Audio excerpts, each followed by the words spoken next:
Tudo bem, pessoal? Então é isso daí, olha eu aqui de novo, gravando mais um vídeo. Eu já expliquei alguns meses atrás, da razão que me motivou a abrir canal no YouTube. Essa empresa foi motivada pelo volume formidável de merda circulante e olha só, nessa situação, porque eu, o mestre do Logos, o caçador de fantasmas, não faria também vídeos para colocá-los em circulação de modo a compartilhar com a humanidade todos os pensamentos, insights, lapsos que me ocorrem assim, eventualmente. Por que não? Por que não, senhores? Por que não, senhoras e senhores? Então, olha só. Hoje eu vou ler uma crônica que eu escrevi há algumas semanas já, que se chama As Fontes da Vida no Coração. E este foi o título que eu dei para a crônica e a inspiração vem claramente do Nelson Rodrigues, tá? Escrever crônicas é uma coisa que eu já tinha feito algumas vezes, mas depois de ter vivido alguns meses rodriguianos, Nelson Rodriguianos, eu acabei sendo reinspirado pelo mestre, pelo reacionário Nelson Rodrigues, de entender também a imagem do mestre nas crônicas. Então vamos lá. Nada mais dramático do que um temperamento combinado com a mente de natureza filosófica. Estou falando de mim mesmo, tá certo? O lado fleumático do meu temperamento me faz naturalmente adaptável a qualquer tipo de circunstância. Quem me conhece sabe que é verdade. Ao passo que a natureza filosófica, e aí é um autoelogio, né? Ser um filósofo é um ideal. Portanto, ao passo que a natureza filosófica e a tendência irresistível à reflexão instala com frequência um indivíduo num tal estado de dúvida que não se é capaz de afirmar praticamente nada sobre nada. Então, assim, quando você se interessa por filosofia, você se expõe ao contato de ideias diferentes, correntes contraditórias numa espécie de arranjo dialético, chega a um ponto que você simplesmente não sabe no que acreditar. Para você, os dois lados, vocês já estiveram naquela situação onde os dois lados em questão parecem estar certos? Portanto, é exatamente essa a situação existencial da qual estou falando com vocês.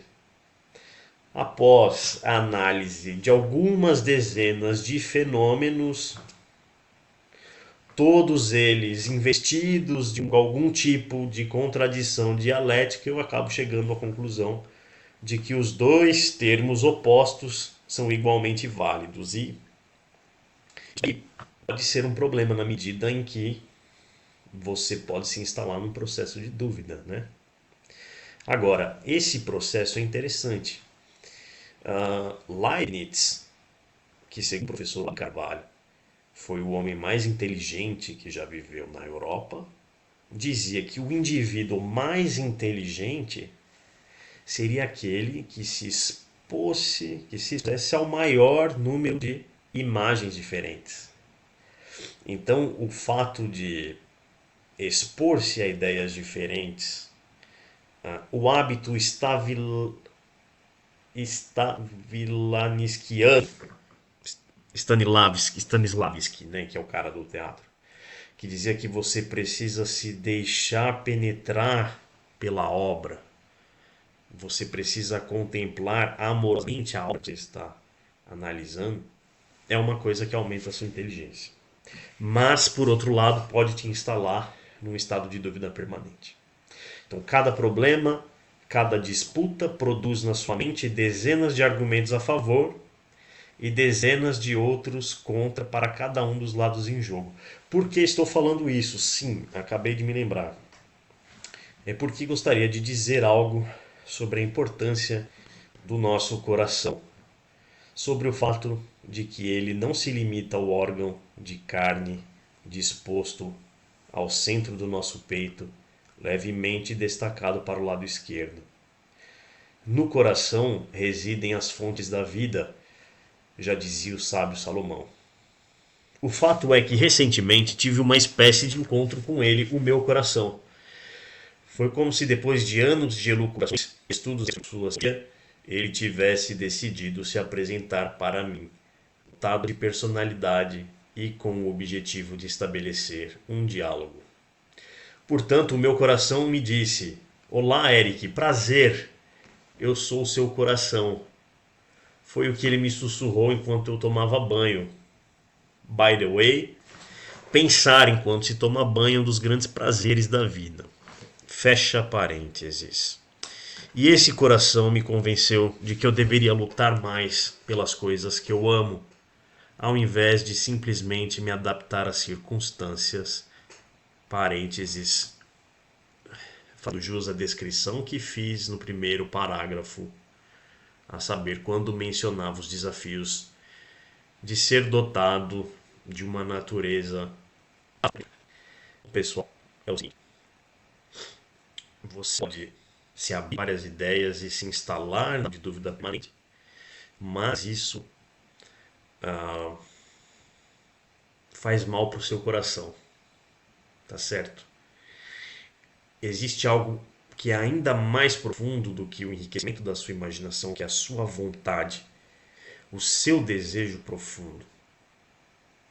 Portanto, saiba de uma coisa: você é a única pessoa que pode lutar pela sua agenda. Então, via de regra, eu me encontrava numa situação em que qualquer um dos lados, para mim, estavam bem, porque ambos me pareciam corretos. Tá?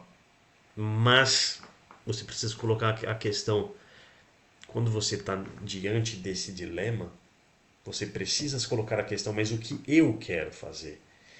E foi isso. Enquanto eu estava tomando banho, parece que o meu coração falou para mim: mas e aí, Eric, o que você quer fazer? Lute pelo que você quer. Escolha um dos lados. Não existe o lado certo. Você já chegou à conclusão de que ambos são certos, porra! Portanto, você pode escolher um deles. E esta deliberação estará totalmente alinhada com aquilo que você deseja no seu âmago. E eu comecei a aplicar isso, tá? Esse texto foi escrito há algumas semanas, mas o insight, o desvelamento se deu há alguns meses atrás. E no último parágrafo da crônica eu escrevo: ele, o coração, se apresentou, trazendo consigo a companhia de uma pontada no peito, que se parece com uma dor, mas não é exatamente uma. Sabe aquela sensação que você tem quando vai aquele profissional que destrava as costas, cujo nome me esqueci? Sou péssimo com vocabulário médico-farmacêutico em geral. E que após uma boa estralada faz você se sentir como se tivesse ressuscitado dos mortos? Foi isso, pessoal. Misturado com a percepção de que aquela névoa negra que pairava em torno do meu coração estivesse desaparecendo, como a luz da noite que se desmancha na presença da aurora. Então é isso. A partir do momento em que comecei a lutar pela minha agenda, é como se o meu coração tivesse ressuscitado. Foi como se ele tivesse começado a viver de novo, tá? Isso não se fala, se sente.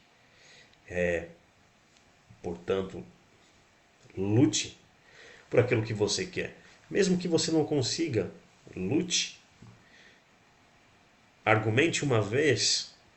Se você tiver uma réplica, apresente a tréplica. Se ainda assim der errado, aí você deixa quieto, né? Não precisa lutar.